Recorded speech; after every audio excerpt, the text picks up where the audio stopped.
یو مسله دا دو چې میوتو سے صدقۃ الفطر سرسیا چاته ورکوای شي.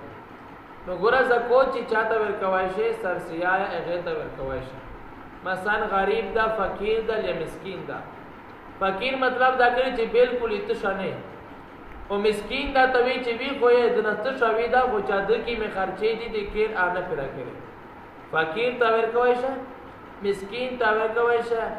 دا هغه مجاهدین الله پلیر شي چې جهاد کوي قدمو تو فلسطینیون غریبون نن سبا اے تا ورکوای شي.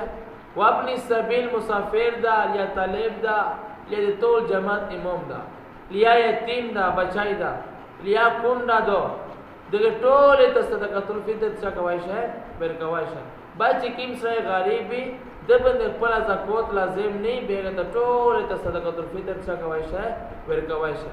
ادم را خبره ده چې دا صدقۃ الفطر چې دا د غریبونو حق تا خالی د میوتو سي د جماعت د مولوی سي حق نه ده، بلکې اول کچره غریبون مسکینون به اله تاسویر کا اوس به چاته ورکا خپل امام سي تور کا او د سید چټول امام سي تور کا به د باقي غریبون خپل شرای نه اله تاور کا او اله تاور کا ټول باندې سرسیا او صدقۃ الفطر کیږي.